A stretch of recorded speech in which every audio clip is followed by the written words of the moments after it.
afternoon to one and all. The timer is on even before I started. To just share, you heard the word intersex again and again, and you must be wondering what intersex actually means. And I'll tell you what it means. Let me directly start. So I was born to a Christian family in 1991 in a slum of Khal East, where doctors looked at me and said, कि आपके घर पे छक्का पैदा हुआ है. Now why was that? Is because I looked like a male from outside, but I had a complete women's system from inside. My chromosomes are also XXY. My father belonged to, like all of us, a family that couldn't understand what such condition would ever meant and how would this child grow. So my father decided not to grow me normally within the family system, but to give it away to the community, to the transgender community, so that the child's future may just grow up the way it is. But destiny had something else planned. My mother took the challenge and said, I don't want to give away the child, no matter what the society has to say, I will make the child grow. And the price she had paid for that was to separate from my father and the whole family. And as a single mother, she raised me in a very small slum, staying separately. When I was growing, I knew I was different. I used to say different, but today I say I know I was unique. And I was not growing as every male could grow. I was very feminine. I liked wearing feminine clothes. I couldn't even stand and go to the toilet as a kid. Like, you know, when you don't understand what is gender, I still thought I was a woman, and I knew I was. And that led me to a lot of hardship because growing in a slum. But I don't think so, even if I had grown in Warsaw, somewhere in South Bombay, I could have got away with words like good hai, chakka hai, baila hai, hijra hai, kinnar hai. And I don't know how many words that the society has to give us for no reason and for not knowing what. How difficult it is to understand, and if I ask you, please explain me the meaning of good, chakka, baila, hijra, you will never be able to explain me that. So why give names which we cannot ever explain? I knew I was feminine. I was put up into a boys' high school, which was the biggest mistake. In toilets, my seniors used to lock me up, remove my pants, and they wanted to see what's down. I was molested in toilets for being feminine, raped in toilets with my own teachers, my male teachers, and my friends around, and always made fun of me. I dropped school when I was 9 years old. I got out of the school and I told my mother knew what I was going through. There was one incident that happened in my life was I was molested and sexually abused by my own cousin. And when my father got to hear about this, and when he made a very statement that is still there in my mind, and he said to my mother that, you know, good that this thing has happened, because this is where the society will treat him. And molestation is a part of his life. He has to go through this, and it is okay if people do, because of his karma, because of his thing, he is born like that, and now he has to take care of the karma. I'm like, what the shit is that? I couldn't do a lot of things in life because of my gender. I had to skip studies. I grew up in the trans community. I learned to beg on the streets of Bombay. I was a prostitute in the streets of Bombay. You always hear this question again and again to you know, like, oh, look at these hijras here. They only know to beg on the streets. Today I'm going to ask you a question. How many of you are ready to give them work? You question my ability to beg on the street, but you don't question your ability to think, to change your mind thinking and say, we are not going to accept by calling them and saying, hugging them. No. Acceptance comes when you give them work. Acceptance comes when you accept a person the way he, she, they, them are. I was a prostitute for a long time. I was a beggar on the street of Mumbai, begging with no future, because I was taught and I was inbuilt that Daniel, you cannot. You know, every time I hear the word third gender, my first question is who's first? Who's that first in the line? Whenever I hear the word others, how am I an other? And who's equal? These questions always were there, but I could never fight. And the only thing I could never fight There was nowhere I could go and seek help. There was nobody when my own family abandoned me. Where will I go to seek help to the rest of the world? Where will I open my arms to? Who's going to? There was a lot of hardship that I went through, and my life changed at Bandra station. I was a prostitute at Bandra station because that was the only way of earning money, and my mother was a cancer patient during that time. There was nobody who could earn and give, and therefore I had to take up prostitution as a work. And I'm not ashamed of it. I'm not ashamed of any work that I do, because sex work is work. You cannot shame people on the basis of their work, because your work life and your personal lives are two different characters and categories. You can't judge me on being a prostitute. And I was into sex work, and my whole life changed at Bandra station, where I was raped by 11 men.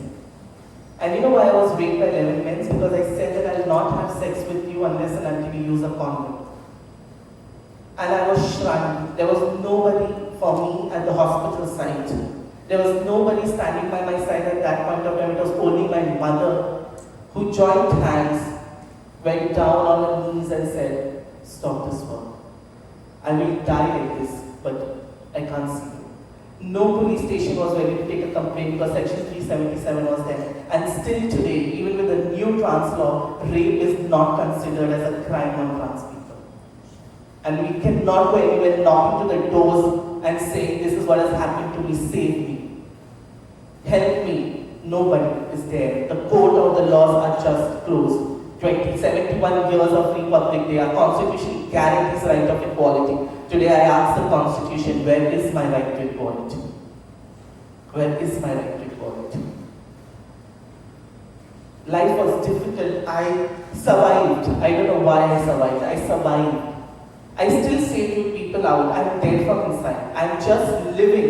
Only for the reason is nobody else goes to that same pain that I went through. And nobody stood by my side. But if I hear a case, I am not going to get back. I'm going to die tonight to save that person, because I know what it means when nobody stood by my side during that time. My life changed. I didn't come out for 6 months out of my house of not knowing what will happen to me. My mother was suffering. The fear of death vanished from my heart, and I always, the thing that I wanted to do is suicide. I didn't want to live. I didn't want to live. That was the only thought coming.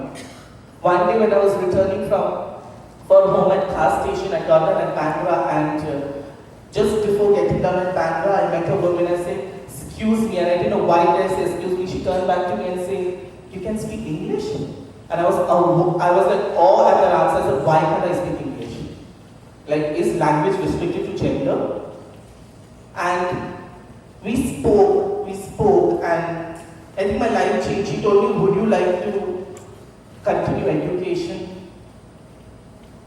That simple question that hits your mind when someone says, education, it's so simple for you, right? Like, you're just sitting here, you're educating yourself, you don't realize the value when someone asks me that. It was the first time in life someone was asking me, "Will you like to complete your education?"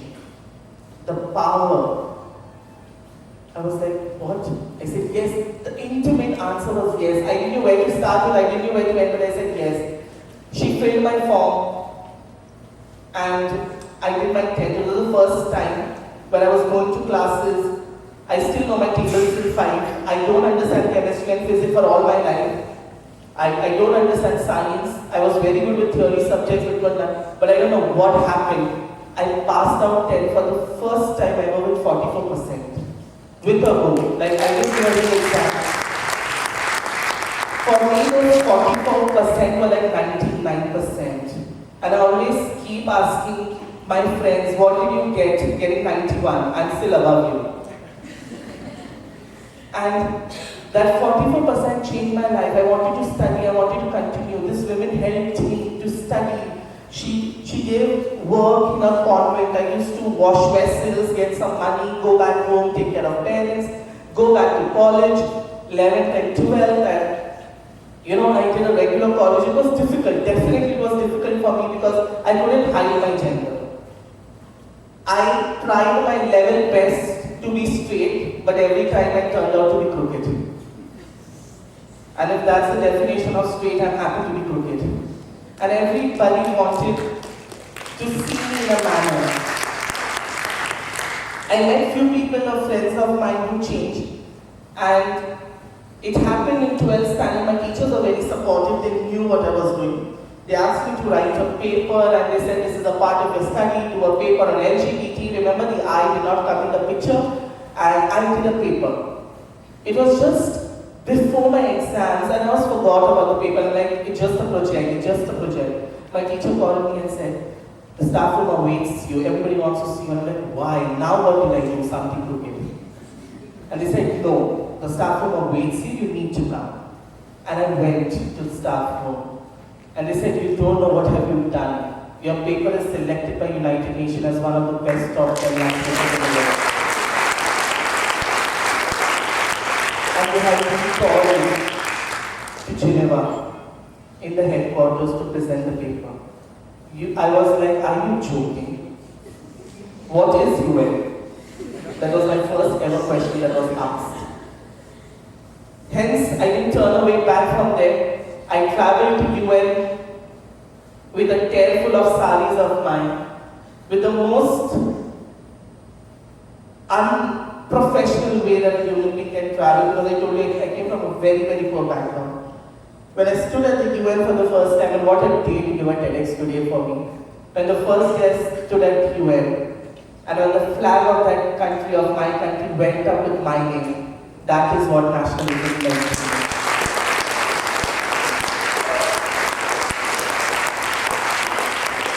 And from there, I never turned back. I never turned back to understand what gender is, what role is. Of course, religion always disturbed me, but I questioned the religion.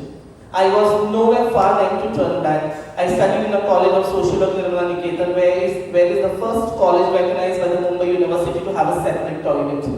Because it was so difficult. The basic rights that you feel is your necessity, that basic right for me is a struggle of every day accessing a local train, from accessing public toilets, for going and making my Aadhaar card, and then linking it to the bank, and then not having bank accounts for me because I'm not recognized, and then the government feels that they are doing a favor of me, and I want to say, please shut your mouth off.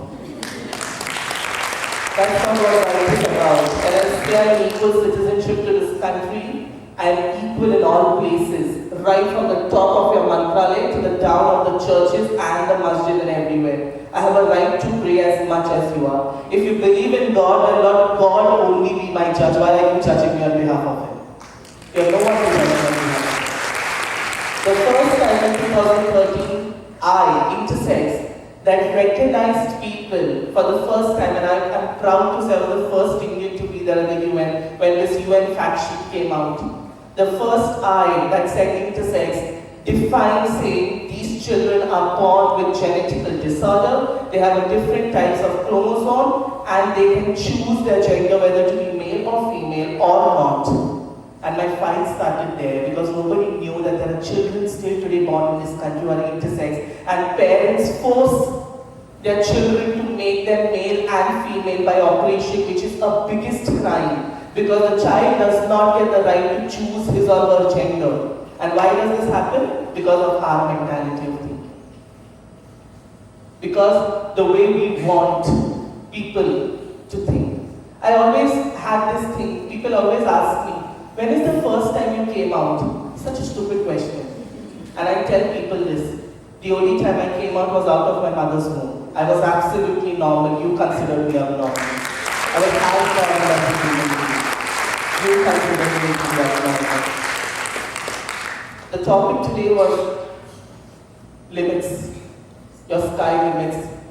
And only because I'm a poet, I write, and that's my expression. I just wrote a few days back what I'm going to say and end this speech with. I said, the people who were counting and judging me on my ability to walk are today measuring the limits of my skies, are today measuring the limits of the universe. The only obstacle that a human body can have, or we can have, is our own selves. There is no obstacle else that comes in the way. There is society, there is religion, there is everything else in place. But what I have is the power of being me. Sometimes life will put you into situations where you want to just feel like dying. Look up to yourself in the mirror and say, that's it. That's how easily I want to give up. And the only thing that I want to say before ending this, there's a beautiful quote of Kabir which is made into English, and I really, really want this to be applied to my life is, when I was born, I cry while the world rejoices. But when I die, let the world cry while I rejoice. This is me, Daniel Mendonca, out and cry.